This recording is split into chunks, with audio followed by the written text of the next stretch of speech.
Section 9.5, we're going to talk about this new idea of a dilation. So we're going to be able to find a scale factor, find the dilation using the scale factor, and also use that scale factor to determine an unknown length. So first we have to talk about what a dilation is. So what we can do is we can take this thing called a scale factor, which is just a number, to make something larger or smaller. So we're going to take an original image and we're going to either grow it or shrink it based on what our scale factor is. So that process is called dilating something. You can think about like when you go to the eye doctor, they have to dilate your eye. They have to make your pupil larger so they can see what your eyesight is. So we have a dilation. We're always going to have a center of dilation. And then there's always also going to be a given scale factor, which tells you how much you're going to shrink it or reduce it. All right, so what we know about dilation is that the image that you end up having is going to be similar to the pre-image that you started with. So right here, the image of a dilation is similar to its pre-image. We have the same shape, we just don't have the same size. The center of dilation is going to be the same point. So kind of like if your point that you're reflecting is on your line of reflection, it just stays there. That's the same with your center of dilation. It's not going to go anywhere. And then the last thing is we have any point is going to be changed by the scale factor. So to get to CR, which is my new point R, I just simply have to multiply CR by N, which is my scale factor. So we're going to look at this. It's going to make a little bit more sense once we look at some examples. One other thing that's good to note is you can always find your scale factor by looking at the pre-image and the image. You can compare your values between the two. And the two different equations you can think about, it's the same thing, it's just different wording, is end result over original, which really means my image over my pre-image. So end result over original, or your image over your pre-image. So I have here an example of an enlargement. You can see that I start out with A, B, C, D, and I grew this, I enlarged this to A prime, B prime, C prime, D prime. And I know that I have a scale factor of 2 because if I use my two formulas here, end result was 4 over original was 2, and I know that 4 divided by 2 will get me 2. So that's my scale factor. This next example here is a reduction. I started with E, F, G, H, this trapezoid here, and I end up with E prime, F prime, G prime, H prime, this much smaller trapezoid in the center. So the way I can determine the scale factor here is end result, 2, over original, 8. So 2 over 8 then simplifies down to 1 over 4, which you can see is the given scale factor. Okay, so here's another example of this. Triangle x prime, t prime, r prime, so x prime, t prime, r prime, is the image of x, t, r, this smaller black triangle. The center of dilation is x. Is the dilation an enlargement or a reduction? So we have to think is, here's my original picture. Am I getting bigger or am I getting smaller? Getting way bigger. So I know that this is an enlargement. And then it also asks, what is the scale factor of the dilation? So again, end result over original. End result is, I almost said 8. End result is 12 because it's this whole length here. This whole length is 12. So end result is 12. Original is 4.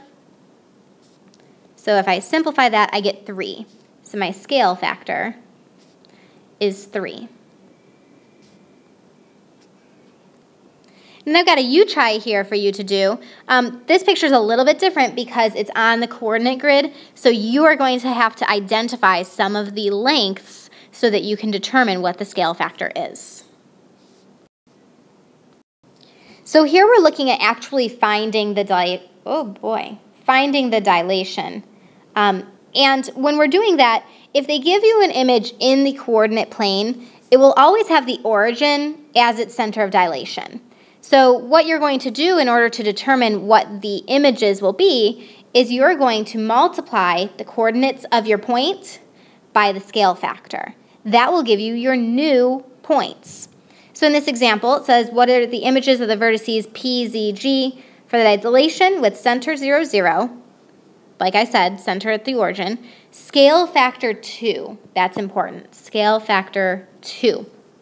Graph the image of P, Z, G. Okay, so what I'm going to do is I'm going to first identify all of my coordinates. So I see that P is, let's write them all here. P is 2, 0. Z is -3, 1. And G is -2, 0. Now remember, your scale factor is 2.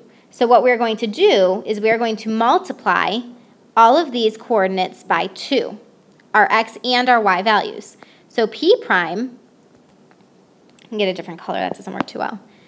P prime is going to be 4, 0. Z prime is going to be -6, 2. And G prime is going to be -4, 0. And then I plot those points. So 4, 0, -6, 2. Oh, and let me put the letters. P prime, Z prime, and G prime. G prime goes a little bit off my grid. G prime. And then I connect my dots. So I have G, P, Z. There's my new triangle, P prime, Z prime, G prime. I've just taken my original triangle, P, Z, G, and I enlarged it by a scale factor of 2. All right, you have got a U try right here at the bottom, so go ahead and do that. All right, so now we need to look at how this is really incorporated into real life. And we actually see this a lot because we have things like microscopes and computer screens that help us to enlarge things or zoom in on things. So here's an example regarding a magnifying glass. And it says that underneath this magnifying glass, we have this seed. Okay, so the magnifying glass will make it 7 times, that's really important, 7 times the object's actual size. So the scale factor of the enlargement is 7. I know my scale factor is 7. Okay, so then, let's see. If we know our scale factor is 7, the photo shows this apple seed is 1.75 inches, and that's kind of hard to see, so let me rewrite that. 1.75 inches is this diameter here. Okay, so I know that underneath the magnifying glass, that's 1.75 inches. But I want to know what is the actual length of that apple seed. So what I'm going to do is I'm going to say, okay, I know that my scale factor is 7. So I'm going to make a fraction 7 over 1. That's my scale factor. And I know that when I look at this seed, it's going to have to do with that scale factor.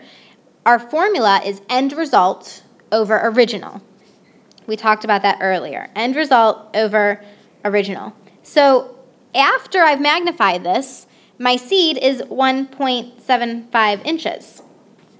But originally, we want to know how big that seed was. So my x value, my variable, is going to go in the original length of that apple seed.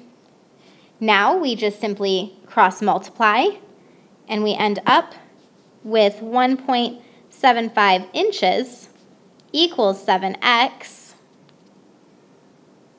And I'm going to put that into my calculator because I need to divide by 7 on both sides. And I learned that x equals 0.25, and my unit was inches.